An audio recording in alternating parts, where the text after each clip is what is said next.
Кыргыз Республиканын адабият жана искусство тармагында эмгектенген интеллигенциясы Кыргызстандын руханий деңгээлин көтөрүү багытында эмгектенген.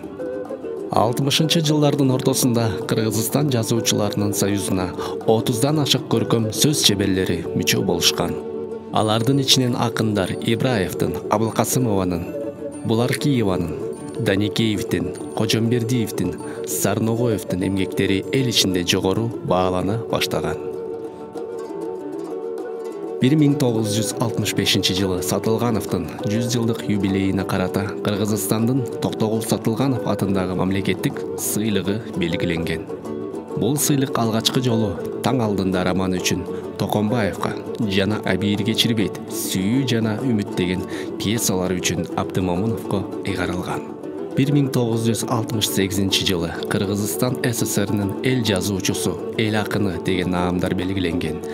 Бул наамдарга биринчи болуп Айтматов, Баялинов, Жантөшев, Сыдыкбеков, Үмөталиев татыктуу болушкан.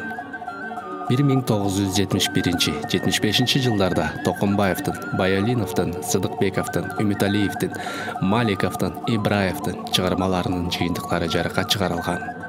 Кыргыз адабиятынын баштоочуларынын бири Токомбаевга социалисттик эмгектин баатыры наамы берилген. Касымбековдун Сынган кылыч аттуу тарыхый романы окурмандардын кубулуна толгон. Чыңгыз Айтматовдун чыгармачылыгы өзүнүн апогейине ушул мезгилде көтөрүлгөн. Анын китептери 8 миллион нуска менен дүйнө элдеринин 50дөн ашык тилдерине которулган.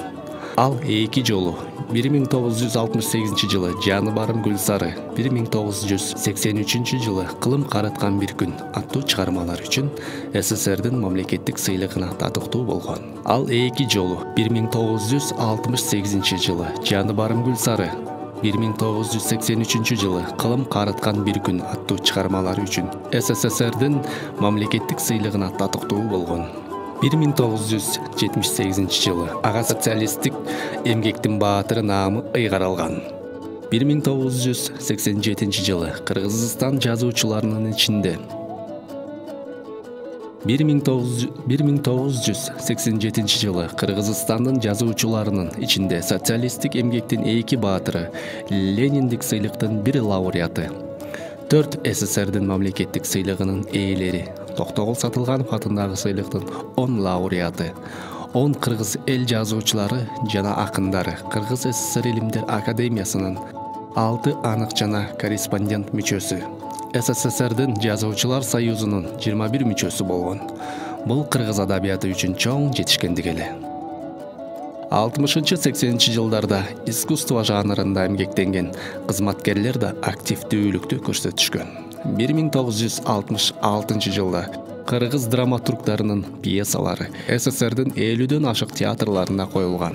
50-жылдардын ортосунда өзүнүн чыгармачыл жолун баштаган кыргыз кино искусствосу 60-80 жылдар дүйнө элдерине таанымал эрте жаздагы турналар, Аптап, Караш ашуусундагы атылган ок, Мен Тяньшань, Биздин балалыктын асманы, Ысык көлдүн кызгалдактары, Көк серек, Кызыл алма, Ак кеме, Улан, Карышкыр үңкүрү жана башка көркөм тасмалары жаратылган.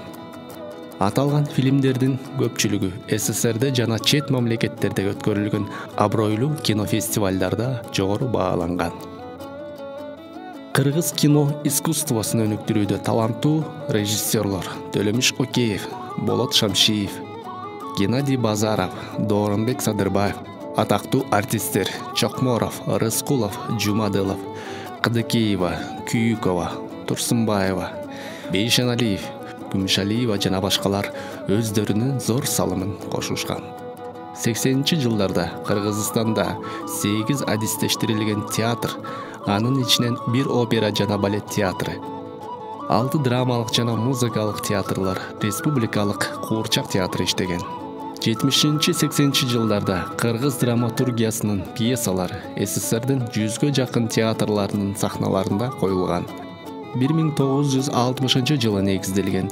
Кыргызстан театр ишмерлеринин 1983 жылы 600дөн ашык мүчөсү болгон. Профессионалдык театрлардан тышкары республикада 21 элдик театр, 5000ден ашуун өздүк көркөм чыгармачылыктын жамааттары калктын руханий таланттарын канааттандырууга чоң эмгектес ашкан.